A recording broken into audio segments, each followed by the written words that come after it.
우리 이 시간 다 함께 자리에서 일어나셔서 오늘 우리에게 주시는 하나님의 말씀 느헤미야 1장 1절에서 11절까지의 말씀 같이 보겠습니다. 느헤미야 1장 1절에서 11절까지의 말씀입니다. 저와 한 절씩 교독해서 읽겠습니다. 하가랴의 아들 느헤미야의 말이라. 아닥사스다 왕 제20년 기슬르월에 내가 수상궁에 있는데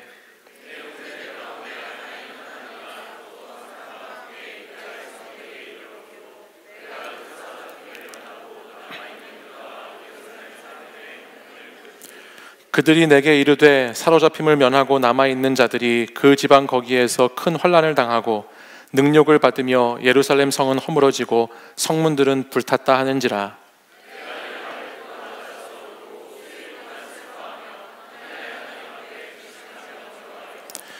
이르되 하늘의 하나님 여호와 크고 두려우신 하나님이여, 주를 사랑하고 주의 계명을 지키는 자에게 언약을 지키시며 긍휼을 베푸시는 주여 간구하나이다.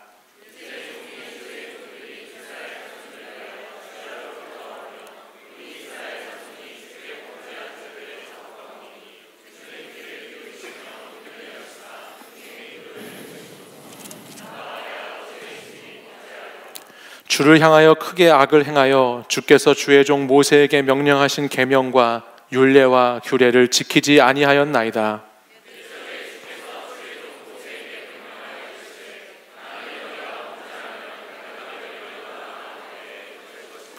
만일 내게로 돌아와 내 계명을 지켜 행하면 너희 쫓긴 자가 하늘 끝에 있을지라도 내가 거기서부터 그들을 모아 내 이름을 두려고 택한 곳에 돌아오게 하리라 하신 말씀을 이제 청하건대 기억하옵소서.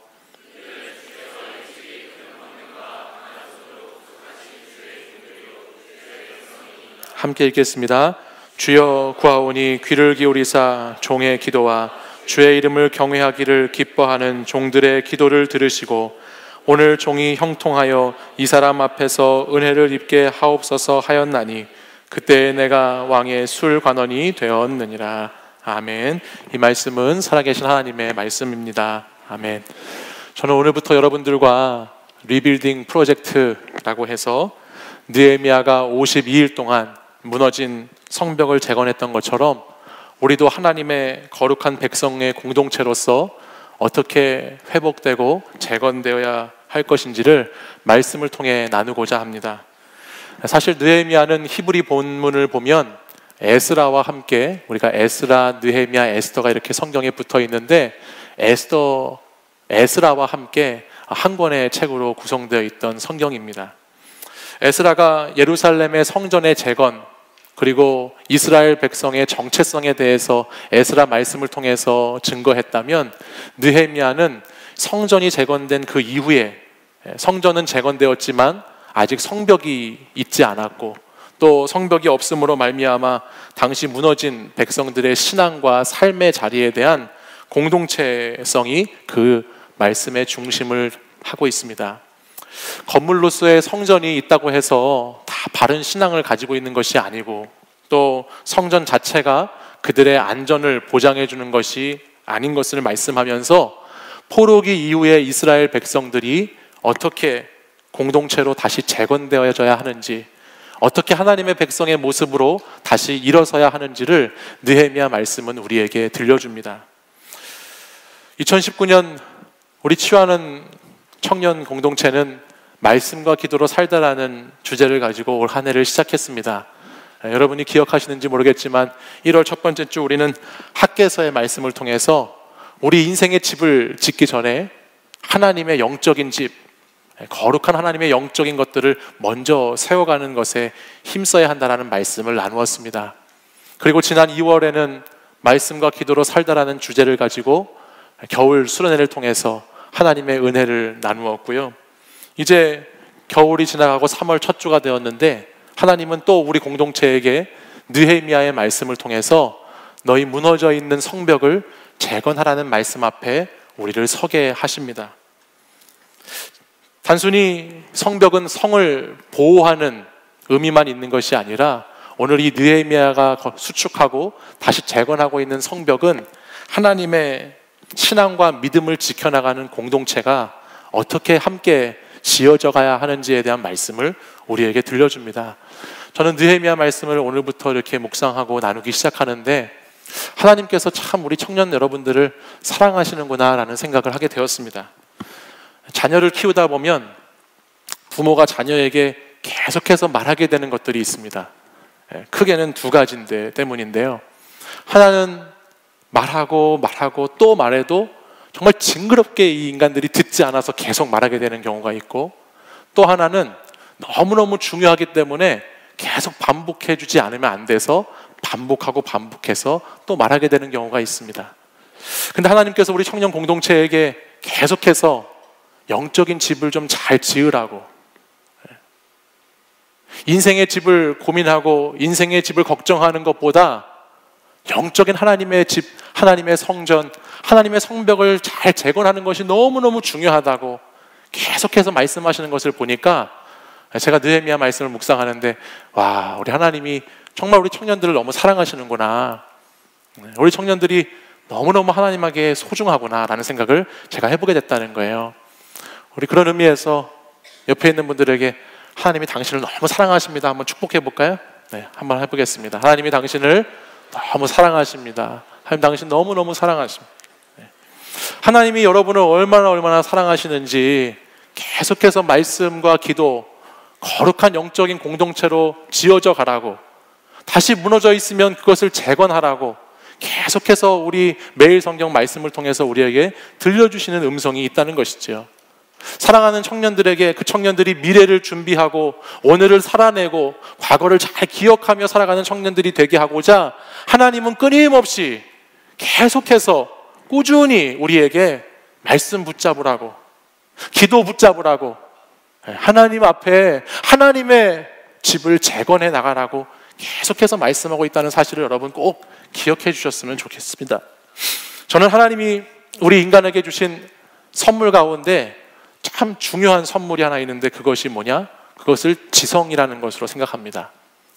지성이라는 것이 너무너무 중요하다는 생각을 하고 살고 있는데, 이것이 왜 중요한지 한 가지 이유를 꼽으라면 이것이 우리로 하여금 질문하게 하기 때문이에요.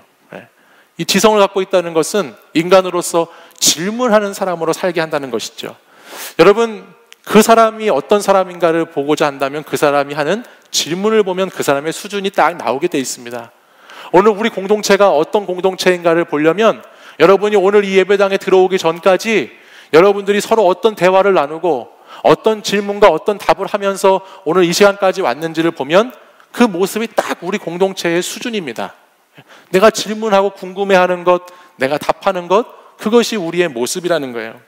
근데 오늘 느헤미야 말씀을 제가 1장을 딱 읽으면서 첫 번째로 제가 놀랐던 것이 있습니다. 그것이 뭐냐면 느헤미야가 묻고 있는 질문 때문에 놀랐어요. 우리 같이 오늘 본문 말씀 2절을 한번 같이 읽어볼까요? 우리 1장 2절 말씀 같이 한번 읽어보겠습니다. 시작.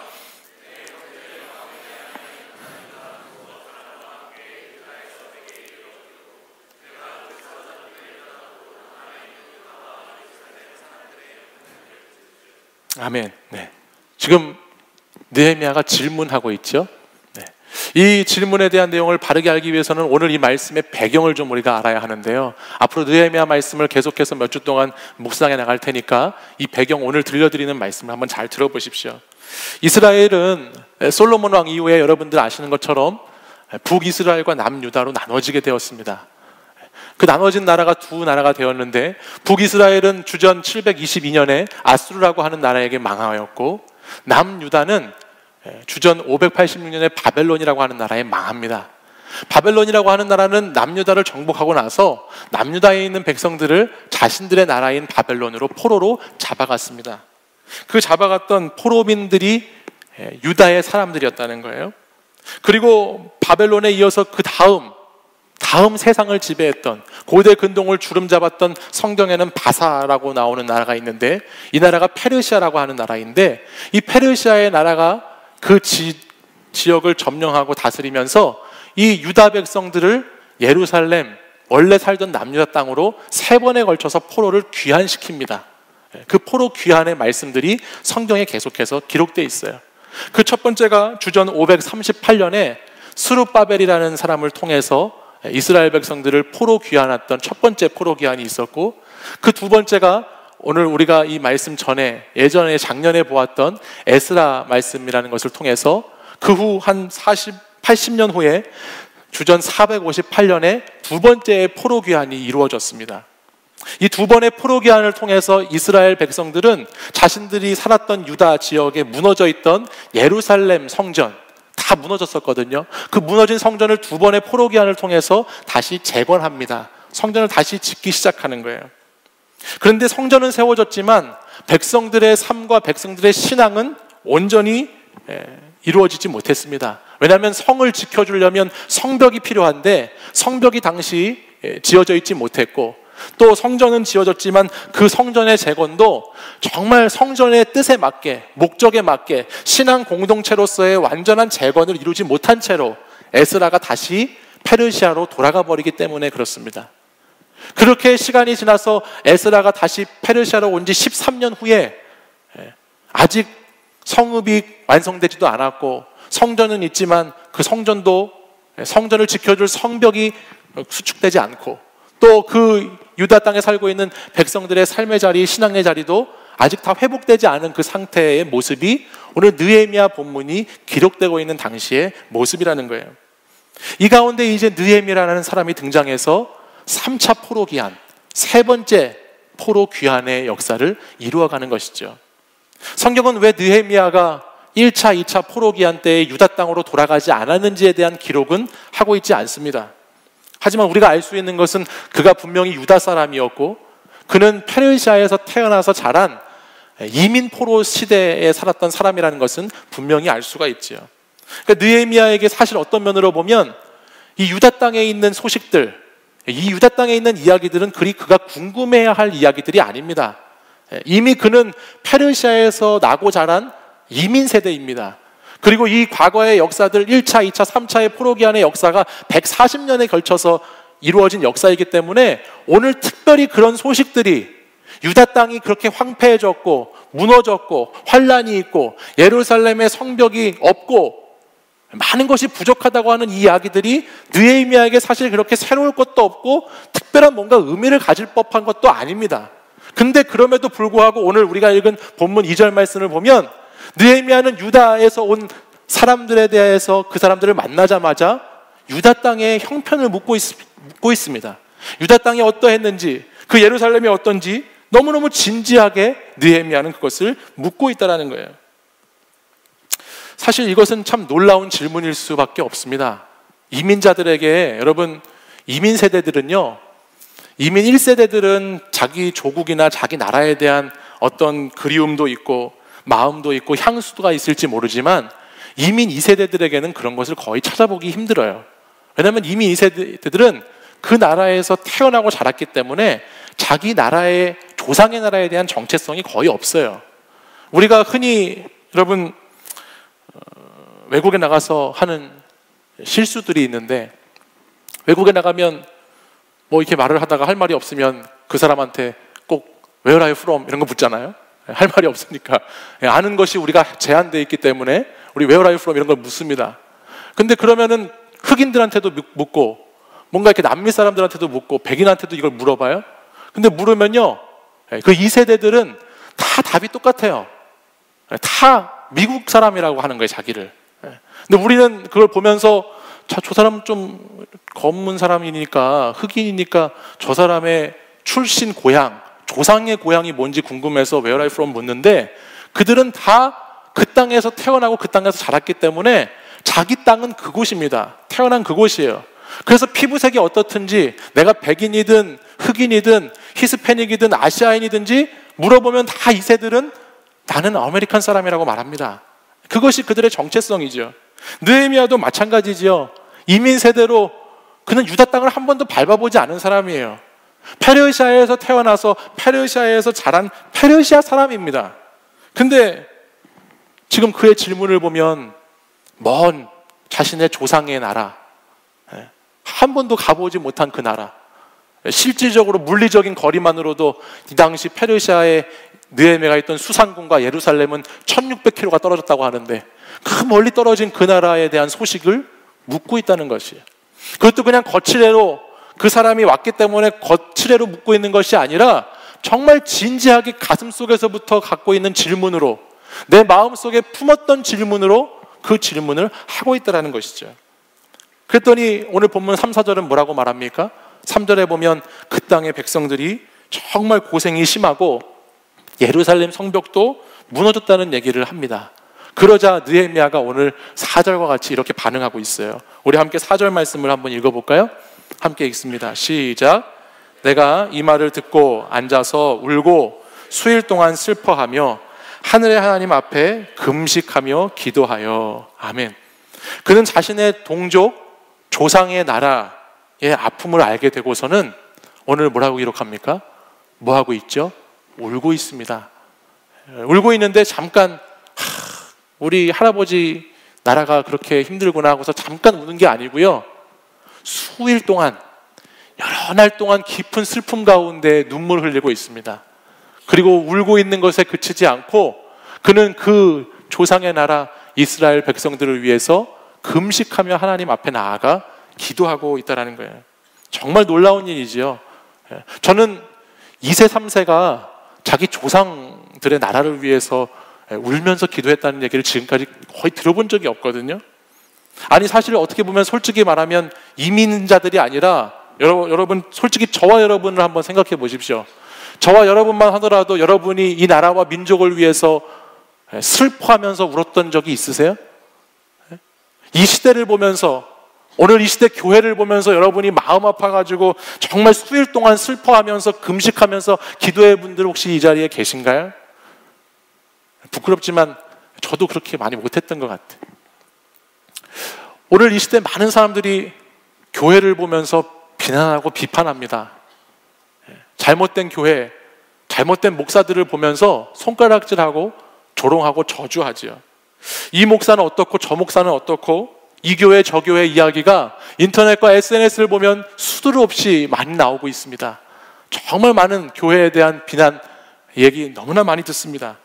근데 거기에 올라오는 다른 글들을 보면 또 얼마나 한편으로는 의인들이 많은지, 얼마나 이 시대에 예레미야 같은 선지자들이 많은지 그 이야기에 대해서 댓글을 달고 그 이야기에 대해서 동조하고 비판하는 사람 중에는 같은 그리스도인들도 참 많이 있는 것을 보게 됩니다.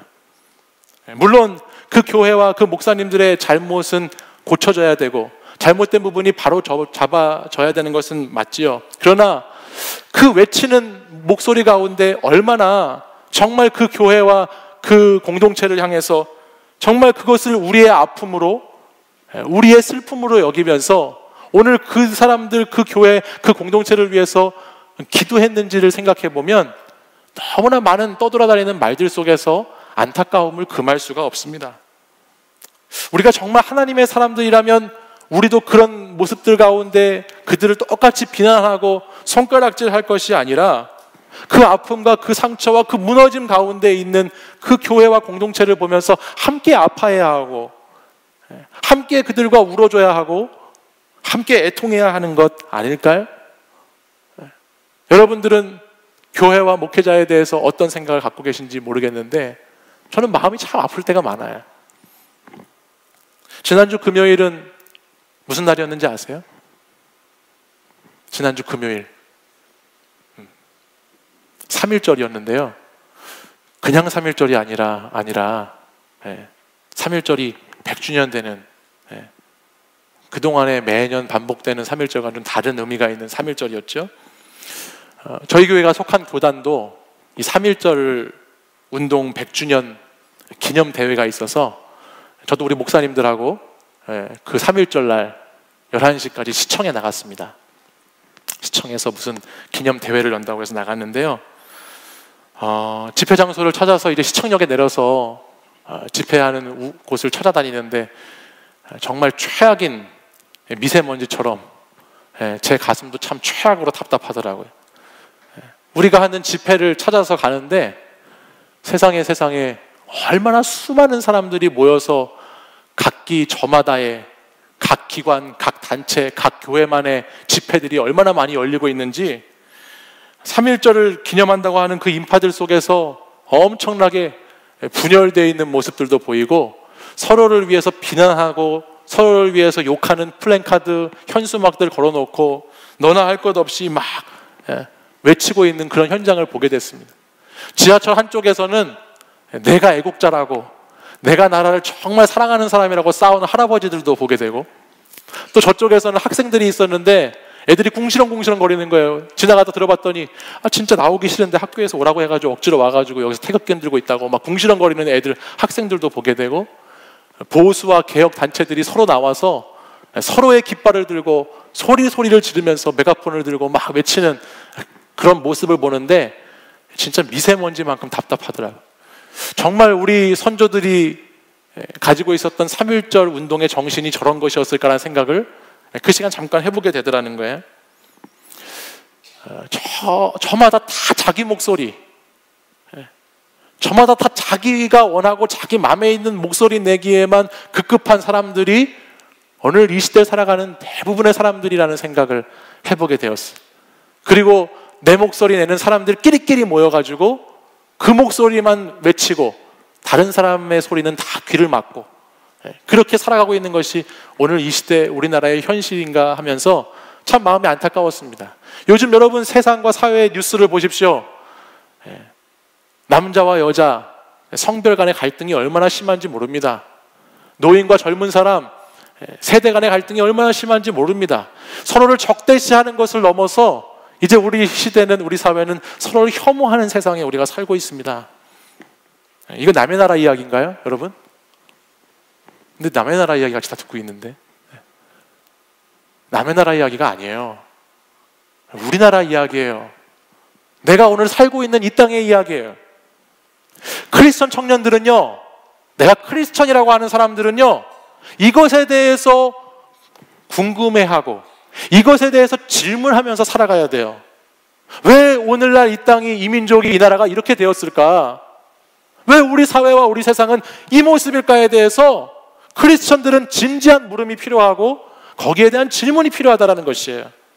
크리스천 청년들의 비전이 나 하나 이 세상에서 성공해서 잘 먹고 잘 살고 하는 것이 우리의 비전이 아니고, 나라와 시대를 보면서 질문하고 이 나라와 시대 가운데 마음이 아파하고 슬퍼하고 애통하는 마음으로 함께 울면서 기도할 수 있는 사람이 되는 것이, 그것이 바른 크리스천 청년들의 삶의 모습입니다. 그것이 살아있는 믿음, 행동하는 신앙을 가지고 있는 사람들의 신앙이라는 것이죠. 느헤미야는 이 시대의 아픔, 이 공동체의, 신앙 공동체의 이 너무나 큰 아픔, 이것을 자신의 아픔으로 여기면서 슬퍼하고 울면서 금식하면서 기도하고 있잖아요. 마찬가지로 우리가 재건하고 우리가 다시 세워야 할 것은 여러분 개인적인 것만이 아니라는 거예요. 여러분 늘 날마다 여러분의 관심은 늘 여러분의 개인적인 것에만 쏟아져 있죠. 내 개인의 안위, 내 개인의 호의호식에만 사실은 다 성벽 치려고 하고 성전 치려고 하고 세우려고 하고 일어나게 하려고 하는 것들이 우리 안에 다 있습니다. 내 비전, 내 꿈만이 아니라 더 큰 하나님의 나라를 여러분 생각해 보십시오. 더 큰 하나님의 비전이 우리에게 있고 놀라운 하나님의 계획이 우리 가운데 있다는 것을, 우리 공동체까지 포함한다는 것을 여러분 생각하시는 청년들이 되시기를 바랍니다. 그래서 느헤미야는요, 그렇게 기도의 자리에 나아가고 있어요. 이 시대의 아픔을 자신의 아픔으로 여기고 하나님의 비전을 나의 비전으로 삼아서 기도하고 있죠. 그 기도가 오늘 6절의 말씀이에요. 함께 보실까요? 우리 6절 말씀 같이 한번 읽어보겠습니다. 시작. 이제 종이 주의 종들인 이스라엘 자손을 위하여 주야로 기도하오며 우리 이스라엘 자손이 주께 범죄한 죄들을 자복하오니 주는 귀를 기울이시며 눈을 여시사 종의 기도를 들으시옵소서. 나와 내 아버지의 집이 범죄하여. 아멘. 느헤미야는 오늘 이 현실이 왜 이렇게 됐냐고, 왜 이렇게 우리 청년 세대들이 살기 어려운 이 지옥 같은 나라가 되었냐고, 어려운 세상이 됐냐고, 누가 이 모양 이 꼴로 만들었냐고 비난하고 헐뜯고 따지고 손가락질하고 있지 않아요. 그는 이 시대와 민족 공동체의 아픔에 동참하고 그것에 공감하면서 무엇보다 하나님께 기도하는 것을 통해서 하나님의 개입하심을 요구하고 있어요. 하나님이 자신의 인생뿐만 아니라 이 시대 가운데 개입하셔서 하나님의 나라를 회복하고 하나님의 나라를 재건하시는 것을 기도로 지금 간절히 요청하고 있다는 것입니다. 그는 자신의 동족을 위해서 주야 밤낮 가리지 않고 기도합니다. 자신의 민족을 위해서 부르짖어 기도하고 있습니다. 또한 자신의 동족의 죄를 자복하지요.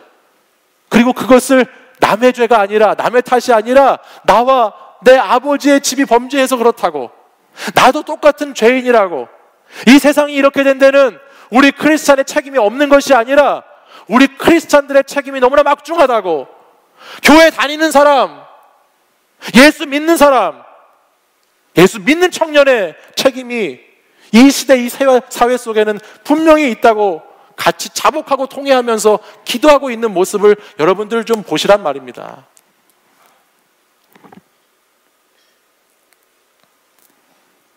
나와 내 아버지의 집이 범죄하여 하나님 앞에 부끄럽습니다라고 고백하지요. 그들의 죄라고 손가락질하지 않습니다.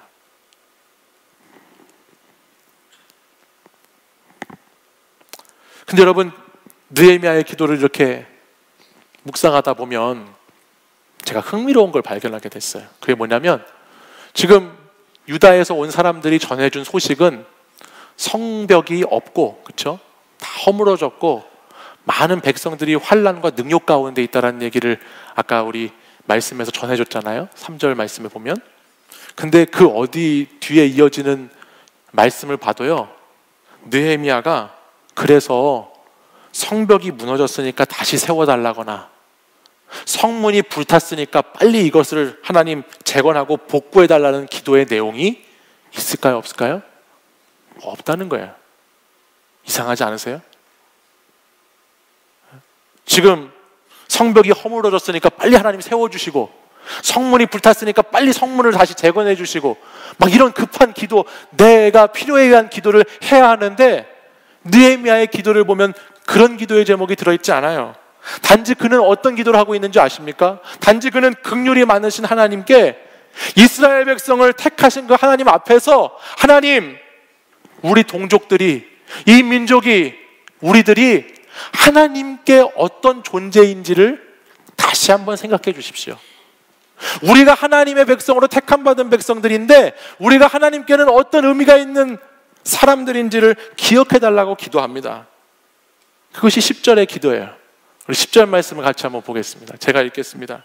이들은 주께서 일찍이 큰 권능과 강한 손으로 구속하신 주의 종들이요 주의 백성이니이다. 이렇게 기도하고 있어요. 주님의 약속의 말씀, 주님이 택하신 하나님의 사람들이라는 것을 기억해 달라고 그렇게 구하고 있죠. 이것이 기도의 시작입니다. 하나님의 은혜를 구하는 것, 우리의 힘으로 할 수 없지만 하나님이 우리를 사랑하시는 그 사랑의 힘을 구하는 것, 하나님의 능력을 의지해서 구하는 것이 기도의 시작이죠. 근데 기도는 거기서만 끝나는 것이 아닙니다. 그래서 느헤미야가 하나님이 은혜 베풀어 주실 때만을 기다리면서, 그래, 언젠가 하나님이 은혜를 베푸시겠지, 언젠가 하나님이 이 나라, 이 백성들을 회복하시겠지, 그렇게 머물러 있었던 것이 아니라는 거예요. 그런 막연한 기도가 아니었다는 것입니다. 11절 기도의 내용도 같이 한번 읽어볼까요? 11절 함께 읽어보겠습니다. 시작. 주여 구하오니 귀를 기울이사 종의 기도와 주의 이름을 경외하기를 기뻐하는 종들의 기도를 들으시고 오늘 종이 형통하여 이 사람들 앞에서 은혜를 입게 하옵소서 하였나니 그때에 내가 왕의 술관원이 되었느니라. 아멘. 지난 한 주 동안에 아마 여러분들도 많이 보셨을 텐데, 매스컴을 통해서 또 특별히 각 교회들마다 가장 많이 들을 수 있었던 이야기 중에 하나가 뭐냐면 3.1절 관련된 이야기인데요, 3.1절에 참여했던 우리의 선조들 가운데에는 기독교인이 정말 많았다고 그래요. 33인 그 운동을 한 사람 중에 16명이 기독교인이었고, 또 이 3.1절에 참여한 모든 사람들의 중심의 핵심에 기독교인들이 그렇게 많았고, 기독 학생들이 얼마나 적극적으로 학생 때에도 이 3.1 운동에 참여해서 그 운동을 일으켰는지 참 위대한 일들을 했다는 이야기들을 많이 듣게 되고 하게 되는 것을 봅니다. 매스컴을 이런 것들을 통해서 읽어봤어요. 근데 그걸 보면서 너무 감사했죠. 참 감사하고 좋았어요. 그리고 반드시 우리가 이러한 좋은 역사의 모습들 기억하고 기념해야 된다 생각했습니다. 근데 그 모습을 보면서 밖에 세상에 있는 사람들의 시선으로 오늘 그것을 다시 들여다보니까요, 여러분, 교회 밖에 있는 세상에 있는 사람들은 그것에 대해서 관심이 있을까요? 없을까요? 전혀 관심이 없습니다. 3.1 운동이 기독교인들을 중심으로 주축으로 해서 이루어졌던 운동이었는지, 3.1 운동이 그때에 얼마나 많은 기독교인들이 희생하면서 이뤄낸 놀라운 성과였는지, 놀라운 자랑거리였는지 밖에, 교회 밖의 사람들은 거기에 별 그런 관심이 없어요. 그럼 교회 밖에 있는 그 사람들은 어디에 관심이 있죠? 바로 이 시대를 살아가는 오늘 우리에게, 이 시대를 살아가고 있는 오늘 이 자리에 있는 여러분들에게 오늘 이야기를 하라고 말한다는 거예요. 오늘 크리스천들은 어떻게 사는지를 보여주라고 요구한다는 것입니다. 오늘, 그건 과거의 3.1 운동 때 이야기이고, 오늘 너희 기독교인들은, 오늘 너희 크리스천들은 어떻게 살고 있는데, 너희들은 어떤 모습인데, 그것들을 그 사람들은 묻고 있다는 것이죠. 오늘을 보여주라는 거예요. 그런 의미에서 느헤미야의 기도는 오늘 우리에게 의미가 있습니다. 느헤미야는 오늘을 구하고 있죠. 오늘을 구하고 있어요. 내일로 미루지 않았습니다. 느헤미야의 기도는 오늘 하나님이 내게 형통케 하시는 은혜를 구하는 기도였어요. 그는 당장에 자신을 성벽을 재건하는 사람으로, 이스라엘 민족을 다시 일으키는 위대한 지도자로 자신을 여기지 않았지만, 그는 오늘 자신의 삶의 자리에 형통을 구하고 자신의 삶의 자리에 임하실 그 하나님의 은혜를 통해서 하나님의 나라가 자신을 통해 이루어지기를 신뢰함으로 구하고 있다는 거예요. 여러분, 성경에 형통이라는 단어와 가장 가깝게 붙어있는 사람, 구약의 인물 중에 유명한 사람이 있는데 누군지 아세요? 형통의 대명사. 일이 어쩜 그렇게 잘 풀려가지고 나중에 종의 자리에서 애굽의 총리까지 올라간 형통의 대명사 하면 요셉이라는 사람이죠. 요셉이 있어요. 근데 여러분, 우리가 요셉을 이야기할 때 요셉을 꿈의 사람이라고도 이야기하고 꿈꾸는 자라고 하는데, 요셉은 한 번도 자기 스스로 꿈을 꾼 적이 없습니다. 요셉은 자기 개인의 신앙의 안위를 위해서 꿈꿨던 사람이 아닙니다. 꿈은 꾸어지는 것이죠. 그는 개인적인 비전을 이루기 위해서 꿈을 꾼 적이 없습니다. 그는 하나님의 함께하심과 자신의 오늘의 삶의 성실함을 통해서 하나님의 꿈을 이루어드리는 하나님의 비전의 사람의 삶을 묵묵히 살아갔던 것이지, 그가 처음부터 보디발 장군의 집에 가정 총무가 되기를 꿈꿨던 적도 없고, 그는 처음부터 애굽의 총리가 되기를 기대하고 꿈꾸고 비전과 소망을 삼았던 적도 없습니다. 요셉은 오늘 자기의 삶의 자리에 하나님께 의지하며 하나님의 은혜를 구하는 그 한 사람으로 살아가는 꿈을 꾸었을 뿐이죠. 그의 인생의 결론이 창세기 50장 19절 20절의 말씀입니다. 우리 그 말씀 같이 한번 볼까요? 그 인생의 결론 같이 한번 읽어보겠습니다. 시작. 요셉이 그들에게 이르되 두려워하지 마소서. 내가 하나님을 대신하리이까. 당신들은 나를 해하려 하였으나 하나님은 그것을 선으로 바꾸사 오늘과 같이 많은 백성의 생명을 구원하게 하시려 하셨나니. 아멘. 요셉의 형통은요, 자기 개인의 형통이 아닙니다. 요셉의 형통은 하나님 나라의 크신 구원을 이루는 그 안에 있는 형통입니다. 하나님의 비전을 이루는 그 일이, 하나님의 그 놀라운 하나님의 계획이 요셉의 인생 가운데 침투해 들어오고, 요셉의 오늘 가운데 하나님이 들어오셔서 하나님의 은혜를 베푸셔서 그 삶을 형통케 하심으로 이루어지는 하나님의 꿈이죠. 하나님의 비전인 것이에요. 그것이 요셉을 형통한 사람이라고 말하고 있는 이유입니다. 우리도 이처럼 형통을 구했으면 좋겠어요. 특별히 이런 기도하는 분들이 있어요. 여러분들이 만약 가족의 구원을 놓고 기도하고 있는 청년들이 있죠. 가족의 구원을 위해서 기도하고 있는 청년들이 있는데 막연히 구원해 주세요라고 기도해야 할 것이 아니라 우리가 어떻게 기도해야 하는가? 오늘 내가 우리 가족의 구원을 위해서 예수님에 대해서 내가 증거하고 말할 수 있는 기회를 달라고 기도해야 되죠. 그리고 그 기회가 언제인지 모르지만 오늘 내 삶의 형통함으로 그 기회가 찾아왔을 때 내가 바르게 복음을 선포할 수 있는 준비된 사람이 되어야 한다는 것이에요. 여러분이 관계의 회복을 위해 기도하고 새로운 미래의 일들을 위해 기도할 때도 마찬가지입니다.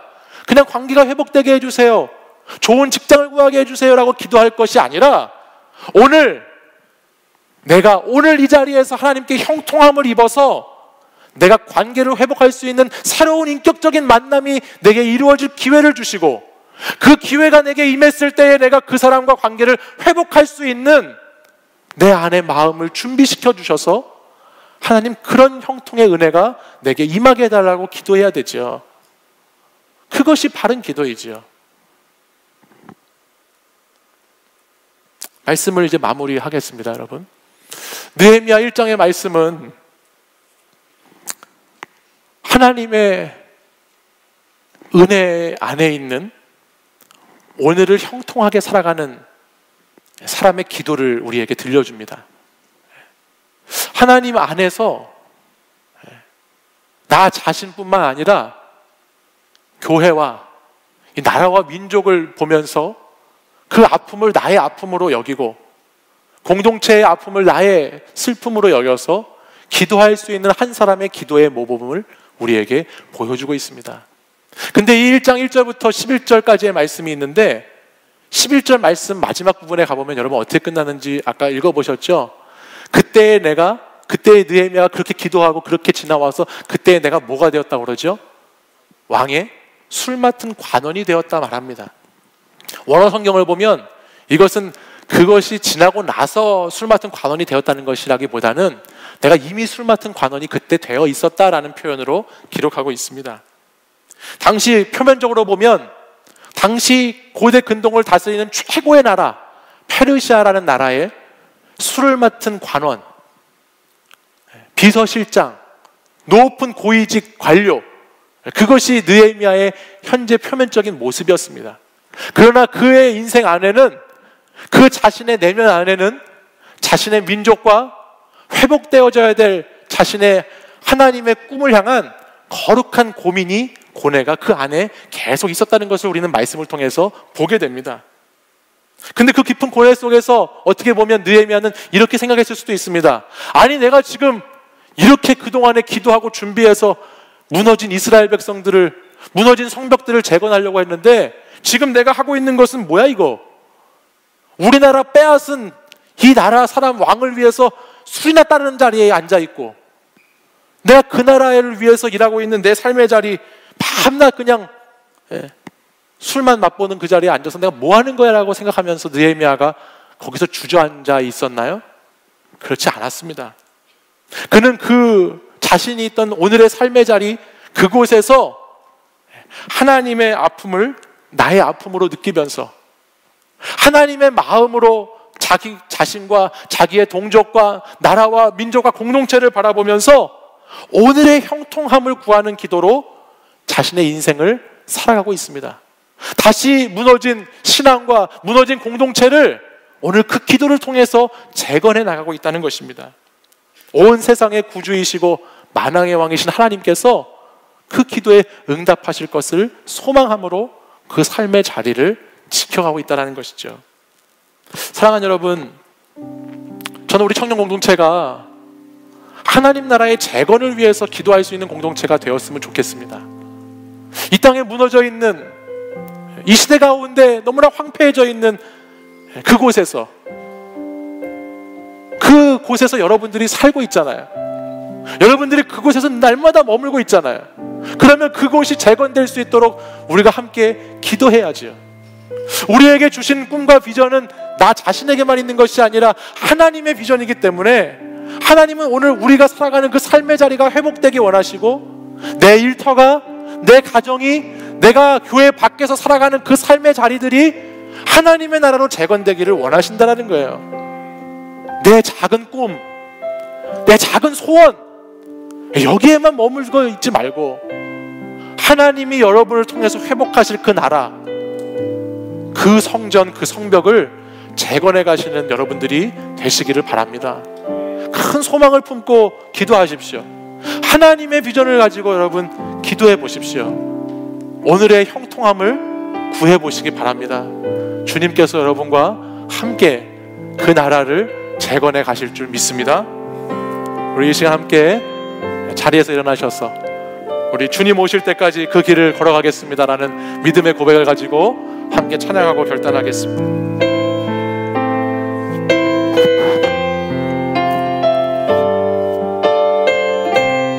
주님 다시 오실 때까지, 주님 다시 오실 때까지 나는 이 길을 가리라.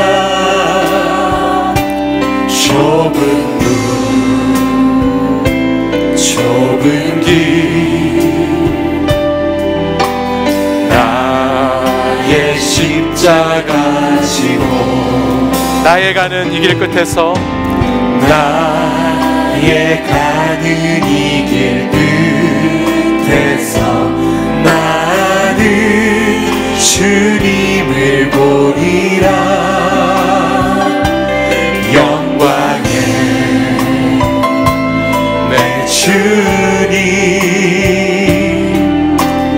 나를 맞아주시니 주님 다시 오실 때까지 나는 일어나 달려가리라. 주의 영광 온 땅 덮을 때 나는 일어나 노래하리.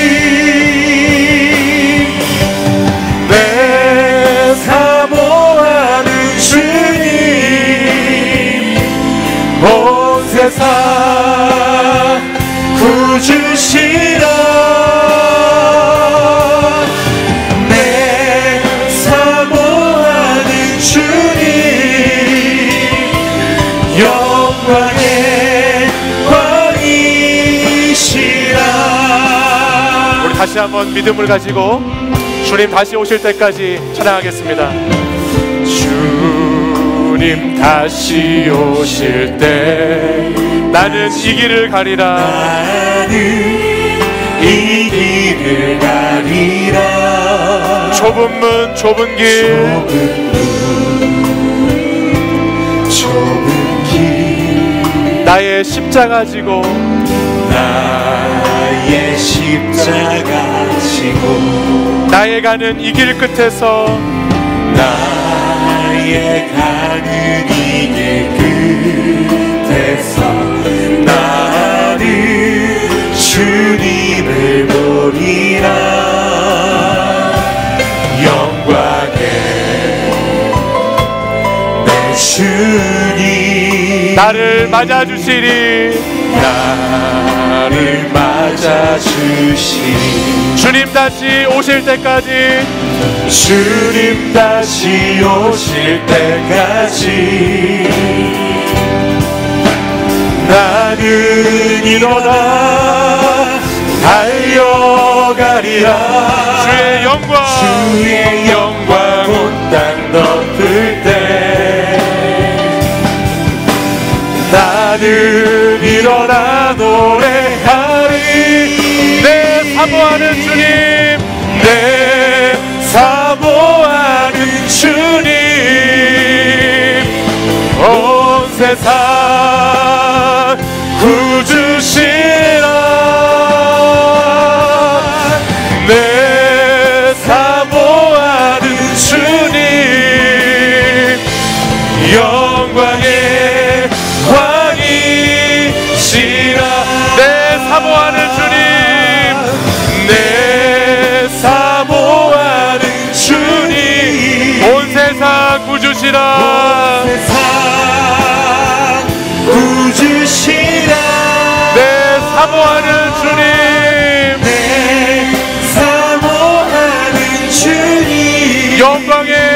왕이시라. 영광의 왕이시라. 우리 이 시간 함께 기도하기 원합니다. 우리 이 시간 기도할 때에 주님 다시 오실 때까지 주님, 저는 주님의 성전을 재건하고 무너진 성벽을 다시 세우는 이 일에 끝까지 이 길을 걸어가겠습니다. 그것이 좁은 문 좁은 길일지 모르고 그것이 너무나 힘들고 어려운 일일지 모르지만 하나님의 꿈을 나의 꿈으로, 하나님의 비전을 나의 비전으로 삼아 오늘도 기도하며 그 길을 걸어가겠습니다. 주님, 제가 제 십자가를 지고 그 길 잘 걸어갈 수 있도록, 주님을 바라보며 나아갈 수 있도록 저에게 담대한 믿음과 용기와 하나님의 성령의 충만하심을 부어 주시옵소서. 내가 나의 인생 나 하나만 먹고 잘 사는 것에 관심 들며 살아가는 것이 아니라 정말 하나님이 이 시대를 보면서 아파하는 그 하나님의 눈물, 이 세상 가운데 마음 아파하시는 그 주님의 마음, 하나님 내 삶의 자리 가운데 너무나 많이 무너져 있는 것들, 회복되어져야 될 것들, 그것들과 함께 기도하며 그것들을 위해 함께 중보하며 공동체를 위해 나도 그것을 나의 아픔으로 여기고 하나님 그 길을 걸어가는 진정한 이 시대 크리스찬 청년이 되겠습니다. 이 믿음을 가지고, 이 아버지 하나님 앞에 결단을 가지고 우리 주여 세 번 부르짖고 간절히 기도하시겠습니다. 주여, 주여, 주여.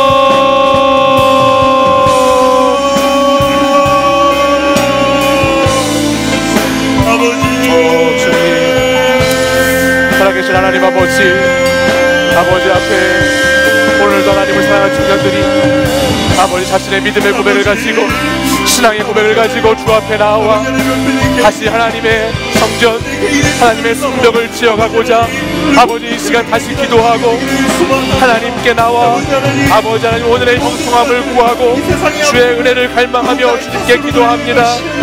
아버지 하나님, 오늘 이 시대, 이 무너진 이 세상이 아버지 하나님 내 삶의 자리가 아버지 하나님 그 사람, 그 환경 때문이 아니라 오늘 나의 죄와 나의 잘못임을 고백하고 내가 하나님 앞에 다시 바로 서서 주님 다시 무너진 것을 재건하고자 기도합니다. 하나님, 우리 사랑하는 청년들이 자신의 성전에 아버지 하나님 집을 잘 지어갈 수 있도록 하나님 자신의 가정과 일터와 삶의 자리에 무너져 있는 것들 하나님의 나라를 잘 세워갈 수 있도록 아버지 인도하여 주시기를 원합니다. 하나님, 우리 사랑하는 청년들 오늘 그 삶의 자리, 내게 주어진 그 자리 하나님 그곳에서 하나님께 구하고 간절히 하나님께 부르짖어 아버지 마음과 뜻을 다하여 기도하게 하시고 우리 청년들이 하나님의 아버지 성령을 의지하며 기도할 때에 하나님께서 형통케 하셔서 하나님이 사람들 앞에 은혜를 입게 하시고 하나님의 그 환경 가운데 은혜를 입게 하셔서 아버지 우리 청년들이 하나님 귀하게 주의 꿈을 이뤄가고 하나님 비전을 아버지 품고 살아가며 그것을 이뤄가는 청년들의 삶이 되도록 아버지 인도해 주시옵소서. 주여, 우리에게 오늘 하나님 아버지 은혜를 부어주시고 오늘 우리에게 말씀하셔서 아버지 하나님 긍휼의 하나님께서 오늘 우리 청년들의 삶의 자리마다 하나님 회복의 역사, 아버지 하나님 재건의 역사, 다시 새롭게 세워진 역사들이 일어날 수 있도록 인도해 주시기를 원합니다. 하나님이 우리 청년들 사랑하셔서 아버지 하나님 우리 청년들에게 말씀하시고 계속 주님께서 반복해서 음성을 들려주시는 아버지, 이제 우리 청년들 깨닫고 하나님 그 말씀 속에 다시를 드릴 수 있도록 하나님 인도해 주시옵소서. 말씀으로 말미암아 이 기회의 시간이 되는 시간을 우리 공동체의 삶이 하루하루가 순간순간이 새롭게 되게 하여 아버지,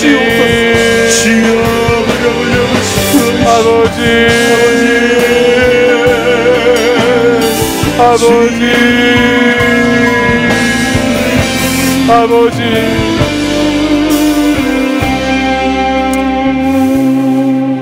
이 시간 우리 다시 한번 마지막으로 기도할 때에는 이 나라 이 민족을 위해서 함께 여러분 기도하기 원합니다.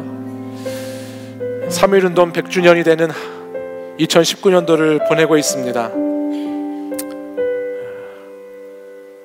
우리가 믿고 우리가 신앙생활하는 이 모든 과정과 이 여정들이 하나님 나라의 운동이 되어서 교회 안에만 머무는 것이 아니라 교회 밖으로 흘러가서 이 시대를 다시 회복하고 이 무너진 세상을 다시 살려낼 수 있는 그런 복음의 하나님의 나라가 될 수 있게 해달라고 같이 함께 기도하기 원합니다. 우리가 살아가고 있는 이 땅은 성벽이 다 허물어져 있고 성문이 다 불타 있는 것과 같은 그런 죄악과 그런 연약함이 많은 땅입니다. 오늘도 이 교회당 예배당 문을 나서면 우리는 다시 그 땅에 발을 딛고 살아가야 하고, 우리가 살아가는 그 세상 속에 들어가 그곳에 함께 머물며 함께 살아가야 합니다. 이 시간 나 혼자만 내 인생의 집만을 짓기 위해서 기도해서는 오늘 우리의 삶과 우리의 신앙 공동체의 회복은 결코 이루어질 수 없음을 고백하고, 오늘 우리가 다시 하나님의 나라의 재건을 위해서 함께 합심해서 이 시간 기도할 때에 주님, 이 나라 이 민족을 주님 불쌍히 여겨 주십시오. 이 시대를 살아가는 우리 청년들, 교회 안에 있든지 교회 밖에 있든지 이 시대를 사는 많은 우리 동료들을 하나님 불쌍히 여겨 주십시오. 하나님, 우리의 일터에서, 우리의 아버지 삶의 자리에서 날마다 부딪히고 만나는 많은 사람들이 있는데, 아버지 그 영혼들을 주님 불쌍히 여겨 주십시오. 주님 회복시켜 주십시오. 다시 성벽을 세워주시고 불타있는 문들을 다시 세워주시고 다시 하나님 나라 재건하여 주시고 주님의 비전과 주님의 꿈을 우리를 통하여 실현하여 주시고, 하나님 나라가 운동이 있는 나라로, 하나님 나라가 움직이는 믿음으로 살아있는 신앙으로 나타날 수 있도록 주님 역사해달라고 이 시간 이 나라 이 민족과 우리 시대를 위해서 우리 주여 세 번 부르짖고 다시 한번 기도하겠습니다. 주여 주여 주여. 아버지 하나님, 아버지 하나님, 아버지 하나님, 우리 청년들이 사랑하는 삶의 일터를 보면 아버지 그 일터의 자리가 너무나 많이 무너져 있는 것을 보게 됩니다. 우리가 날마다 생활하고 날마다 부딪히고 관계를 맺는 아버지 그 많은 사람들의 삶의 자리가 아버지 너무나 혼태해져 있고 너무나 어려운 가운데 있는 것을 보게 됩니다. 하나님, 우리가 하나님 그들 앞에 그 환난과 능력 가운데 허물어져 있고 무너져 있는 아버지 시대 가운데 다시 기도하며 나아가오니 주여, 무너져 있는 우리의 일터를 살려주시고 무너져 있는 우리의 관계를 회복시켜 주시고 우리의 삶이 그렇게 되길 원하고 우리의 무너져 있는 우리 공동체와 이 시대를 하나님 불쌍히 여겨주시옵소서. 아버지 나라 이 민족을 하나님 불쌍히 여겨주시옵소서. 아버지 나라 이 민족이 정말 하나님의 백성, 우리가 하나님의 뜻을 이루어가는 백성이 되기를 원합니다. 주여, 우리가 그렇게 아버지 나라를 회복하여 주옵소서. 주님으로 아버지 민족을 하나님 불쌍히 여겨주시옵소서. 주여 하나님, 그런 이 민족과 회복이 될 수 있도록 이 나라 회복시켜 주시옵소서. 아버지 다시 일으켜 되게 하여 주시고 아버지 이 민족의 구성원들, 이 나라의 수많은 백성들을 통하여 그 은혜가 흘러가게 하여 주시옵소서. 아버지,